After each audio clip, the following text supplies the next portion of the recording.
banyak para pendekar-pendekar sakti dari ujung kulon yang mencari mustika telur setan ini. Namun mereka tidak mungkin mendapatkannya, karena aku sudah terlebih dahulu mengambilnya.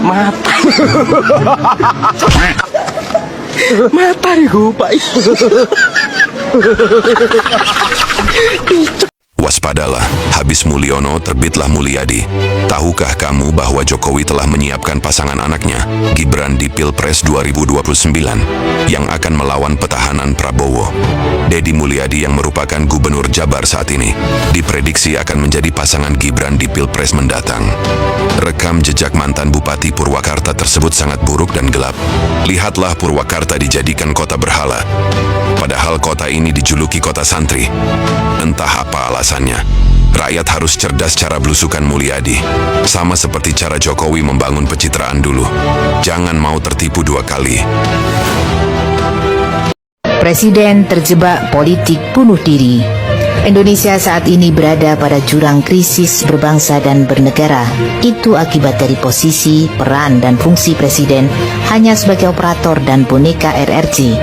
Presiden tidak menyadari, sangat mungkin tidak paham bahwa RRC menjadi ancaman nyata bagi Indonesia, baik aspek ideologi, politik, ekonomi, sosial, budaya, dan keamanan negara. Setelah Undang-Undang Dasar 1945 diganti dengan Undang-Undang Dasar 2002, semua produk undang-undang menjadi milik oligarki. Rezim mulai menjelma menjadi rezim otoriter. Aparat keamanan termasuk kekuatan intelijen dimainkan sebagai alat pelindung presiden. Presiden membangun poros Indonesia-Cina melalui penandatanganan MOU bermacam-macam proyek strategis nasional dengan Xi Jinping. Jokowi juga menyerahkan desain ibu kota negara baru kepada Cina. Hal ini tentu sangat fatal, kedaulatan negara dalam ancaman dan bahaya. Tata kelola negara masuk dalam radar satelit RRC. Ini model penjajah gaya baru, makin gila dan leluasa menguasai sumber daya alam, mengendalikan dan menguasai penguasa. Sebagai penjajah gaya baru, RRC akan memperkuat kekuatan Taipan etnis Cina. Mereka akan memindahkan warga Cina ke Indonesia dengan dalih sebagai TKA di semua wilayah Nusantara, terutama untuk kawasan Kalimantan, Maluku, Sulawesi, Papua yang memiliki pelabuhan besar. Kemudian area investasi diperluas dan diperkuat, diciptakan kawasan eksklusif, semacam benteng dengan regulasi dan aturan tersendiri bagi warga Tionghoa. Kalau kekuatan ini sudah relatif terkendali, untuk keamanan jangka panjang RRC dipastikan akan membangun pangkalan militer dengan alibi melindungi investasi, keselamatan dan keamanan TKA Cina. Dan IKN akan menjadi prioritas karena jantung negara berada di ibu kota, harus dikuasai fisiknya. Saat itulah Indonesia sempurna menjadi satelit RRC. Indikasi ke arah sana terlihat jelas, nyaris semua produk hukum wajib berhaluan pro RRC. Itu jaring-jaring komunis. Rencana strategis itu sudah dimulai ketika RRC menganeksasi Tibet dan Uighur. Kalau semua rencana RRC sudah berjalan, saat itu Indonesia ambruk, runtuh dan bubar. Jokowi memang hebat, mendapat sorotan dunia. Lihat nih beritanya. Indonesian police are under pressure to investigate the country's former president Joko Widodo for corruption. This after an international non-profit organization of investigative journalists announced that Mr. Widodo was a finalist for 2024's Most Corrupt Person of the Year. The winning title ultimately went to former Syrian President Bashar al-Assad. Shani Babani with this report. A finalist for the 2024 Most Corrupt Person of the Year, the nomination has pushed Indonesia's former president Joko Widodo back into the spotlight. Awarded annually by the Organized Crime and Corruption Reporting Project, or the OCCRP, the title serves to promote accountability and draw attention to those who do the most to wreak havoc around the world through organized crime and corruption. Mr. Widodo's inclusion in the nominations has prompted his former party, the Democratic Party of Struggle, or PDIP, to call on the authorities to investigate the former president for corruption, saying the report could be a reference for the country's anti-graft body and other institutions such as the National Police and the Attorney General's office to look into Mr. Widodo and his family. Remember, the PDIP, which is Indonesia's largest political party, officially fired Mr. Widodo in December. Relations soured after he backed rival Prabowo Subianto for president. In response to the nomination, Mr. Widodo has questioned what he was corrupted for and asked for proof. An anti-graft agency spokesperson, meanwhile, has said that any evidence should be brought to the anti-graft body and other agencies, and that all Indonesians are equal in the eyes of the law. Chandni Vatwani, CNA, Jakarta. Terkenal karena korupsinya. Ya, terus bagaimana dengan pemerintah Indonesia sekarang ini? Apakah mau mengusutnya atau bahkan menutupnya? Kita tunggu saja keseriusan Presiden Prabowo untuk mengungkap semua skandal korupsi dari siapapun, termasuk dari mantan Presiden Jokowi. Kita tunggu terus informasinya. Bahwa ada beberapa saksi yang telah dilakukan pemanggilan menyatakan permohonan penundaan. Ya, kami akan tangani ini secara proporsional, secara profesional, sesuai dengan SOP yang berlaku. Jokowi yang terhormat, Presiden, tentu Bapak sayang negara-negara. Berapa besar biaya yang telah dibuang oleh negara, waktu dan tenaga, hanya persoalan ijazah Bapak. Padahal Bapak bisa mempersingkat penyelesaiannya itu. Duduk ketemu, hey, Suryo CS, Rismon, ini ijazah saya, periksa kemanapun. Selesai masalah ini. Kenapa Bapak biarkan putra-putra terbaik bangsa bertempur seperti ini? Berapa banyak ahli yang diperiksa? Kalau ada ijazahnya. Berapa miliar dalam proses penyidikan ini sudah? Berawal dari 3 lelaki bersaudara ini, yaitu Wijiatno, Mulyono Irlambang, dan Heru Purnomo. Mulyono Irlambang memiliki seorang putra bernama Hari Mulyono, sedangkan Heru Purnomo, adiknya, memiliki seorang putri bernama Idayati dari pernikahannya dengan Sujiatmi alias Jinem. Karena kecintaan terhadap saudara sepupunya, maka Hari Mulyono menikahi adik sepupunya Idayati. Inilah pasangan Heru Purnomo dengan Jinem. Saat Jinem ditinggal oleh suaminya Heru Purnomo dikarenakan harus menjalani hukuman di Nusa Kambangan terkait peristiwa G30 SPKI, Jinem dinikahi oleh kakak iparnya, seorang jejaka lapuk bernama Wijiatno, yang merupakan sopir pribadi tokoh PKI Aidit. Kedekatan Wijiatno dengan Aidit membuat Wijiatno dipercaya menjaga agen dari Cina yang sekaligus lady escortnya bernama Yip Maiwa. Pada suatu ketika, Yip Maiwa menjalin hubungan terlarang dengan Mulyono Irlambang. Dari hubungan tersebut terlahirlah seorang anak lelaki yang bernama Joko Widodo.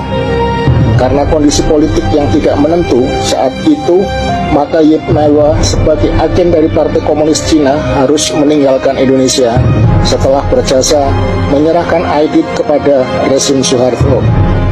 Di sisi lain, setelah bebas dari penjara, Heru Purnomo pulang ke Karanganyar dan menikah dengan Eni binti Sumarto.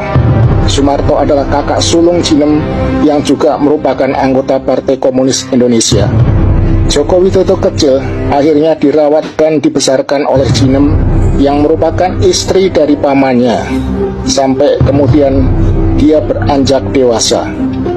Lalu bagaimana menurut pendapat kalian tentang silsilah Joko Widodo yang disampaikan oleh Bambang Tri di dalam buku investigasi jurnalistiknya yang berjudul Jokowi Undercover 2 ini? Karena sampai saat ini tidak ada bantahan sedikit pun secara kajian jurnalistik terhadap buku tersebut. Justru yang ada adalah memenjarakan Bambang Tri sebagai penulis buku Jokowi Undercover 2. Apakah Indonesia sekarang sedang baik-baik saja atau tidak? Saya mengatakan di berbagai sektor bidang kehidupan Indonesia sedang tidak baik-baik saja. Oleh karena itu, Bapak Ibu sekalian harus hati-hati betul. Sekarang ada kecenderungan sistem ketatanegaraan dan sistem bernegara yang sudah jauh dari keinginan pembukaan Undang-Undang Dasar 45. Bayangkan Bapak Ibu sekalian, di era Soeharto, era rezim Orde Baru atau Orde Lama pun, itu tidak ada kekuatan yang terpusat di tangan-tangan tertentu. Dia mempunyai partai politik, dia mempunyai tangan-tangan di bidang legislatif, dia mempunyai tangan-tangan di bidang eksekutif, sekaligus juga dia mempunyai tangan-tangan di bidang yudikatif. Saya sebetulnya datang ke sini agak malu, kenapa saya pakai baju hitam? Karena saya sebagai hakim Mahkamah Konstitusi sedang berkabung. Karena di Mahkamah Konstitusi baru saja terjadi prahara. Kemudian selain dia menguasai, mempunyai tangan-tangan di eksekutif, legislatif, yudikatif, dia juga mempunyai partai politik. Sekaligus juga dia mempunyai mass media. Dia juga mempunyai sebagai pengusaha besar yang mempunyai modal. Itu di satu tangan. Atau beberapa orang gelintir saja. Ini tidak pernah terjadi di zamannya Soeharto, di zamannya Soeharto, bahkan di zamannya Pak SBY. Kalau pemimpin sudah seperti singa, menteri sudah seperti serigala, wa qudatuhum kal kilab, akan muncullah para penegak hukum yang mentalnya seperti anjing. Inna lillahi wa inna ilaihi raji'un. Penegak hukum yang mentalnya seperti anjing itu, anjing, saudara lihat, anjing akan setia kepada siapa saja yang memberinya daging. Kalau dia disuruh jaga rumah, dia tidak bisa membedakan mana yang maling, mana yang tamu. Biar yang datang tamu, kalau nggak bawa apa-apa, pasti digonggong. Biar yang datang maling, kalau bawa daging, anjing kalem. Kalau palsu ya tunjukkan yang asli. Jangan ngomong dihina terhina-hinanya atau merasa direndahkan serendahnya. Sajane apa sih perkaranya itu? Begawan menilai Pak Jokowi ora kajen. Nggak kajen sebagai mantan presiden, orang nomor 1 di Indonesia, dituduh ijazahnya palsu, justru memperakar-karakan rakyatnya yang menuduh akan memenjarakan. Sebenarnya penyelesaiannya akan mudah. Kalau Pak Jokowi ingin kajen, ya tunjukkan aslinya, selesai.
Kalau ada orang yang berani, langsung digonggongi tanpa basa-basi.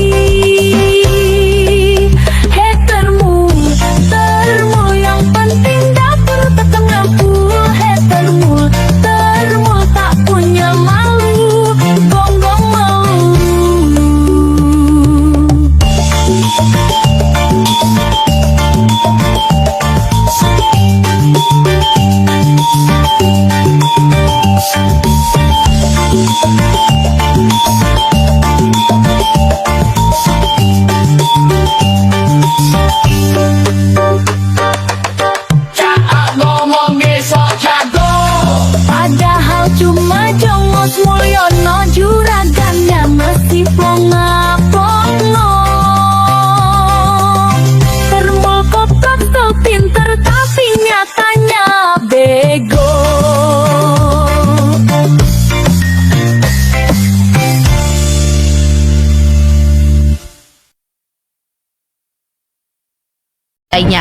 Lantas benarkah dalam waktu dekat Kejaksaan Agung pun juga akan menetapkan tersangka baru?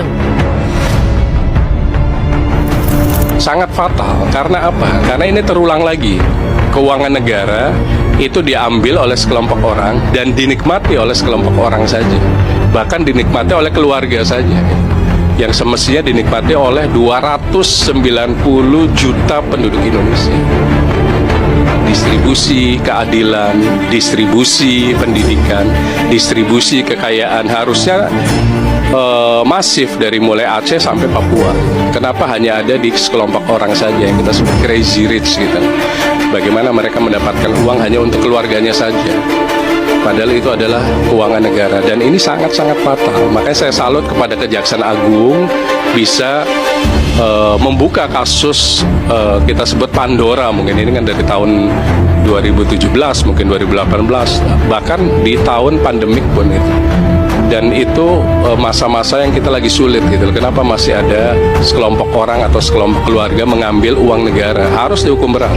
Melihat dari bunyi dari Undang-Undang Tipikornya, itu semestinya di masa pandemik itu bisa dijadikan sebagai acuan. Hukumannya apa? Pidana mati. Selain diambil semua harta-hartanya, disita, diblokir semua rekeningnya, dimiskinkan, real kalau bisa. Jangan hanya sekedar kamuflase atau ucapan-ucapan saja, tapi kalau bisa real gitu loh. Dimiskinkan semuanya, hartanya diambil semuanya, disita semuanya, penjarakan agar menjadi pembelajaran kepada masyarakat Indonesia ataupun pejabat Indonesia bahwa korupsi itu adalah extraordinary crime dan kejahatan yang very berbahaya bagi negara. Jangan puas mentersangkakan 1-2 orang saja. Ini adalah foto milik Prof. Saratri lulus UGM tahun 1986. Mari perhatikan baik-baik. Posisi stempel betul ada di atas foto. Bentuk kumis konsisten. Bentuk wajah sama, agak bulat. Foto muda tanpa kacamata, tua baru pakai. Model rambut juga konsisten, sama. Bentuk rahang juga sama.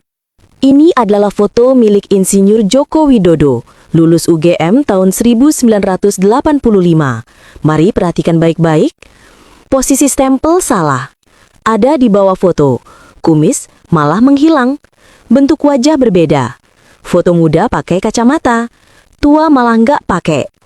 Model rambut juga berbeda, bentuk rahang juga berbeda.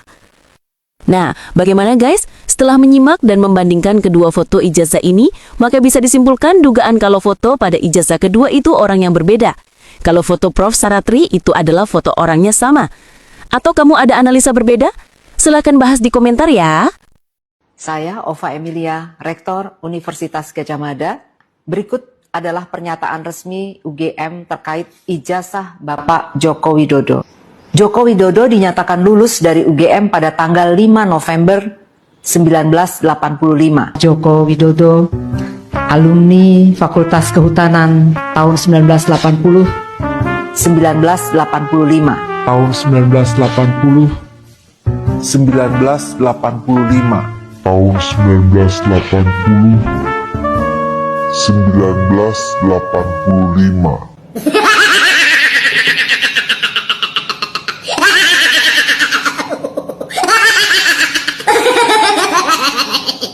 Hanya melihatkan ijazah aja nggak mau orang. Tapi mau mentersangkakan orang gitu loh. Kalau orang udah ngotot, moyo, pasti ada maunya, ada kepentingan apa ini. Kan itu membuat orang marah sama kepolisian hari ini. Kenapa harus bawa-bawa Kapolri? Itu yang masalah sampai sekarang, ya kan? Nggak perlu harusnya kan. Dibawa aja ijazahnya, dibuktikan di pengadilan, udah. Ngapain harus, kenapa Jokowi harus ke Kapolri, harus ke Kapolda? Kenapa Partai Coklat harus turun tangan segitunya gitu? Saya nggak tahu. Tapi makanya saya bilang bisa saja saya nggak waras, atau memang kita nggak waras semua sekarang dengan kondisi sakit jiwa semua kita hari. Saya sebagai orang Sumatera Barat malu saya dengan tokoh-tokoh ini, Tan Malaka, Natsir, ya Syahrir. Ini negara sakit jiwa menurut mereka. Pasti kalau mereka hidup nih sakit jiwa. Hanya melihatkan ijazah aja nggak mau orang. Tapi mau mentersangkakan orang gitu loh.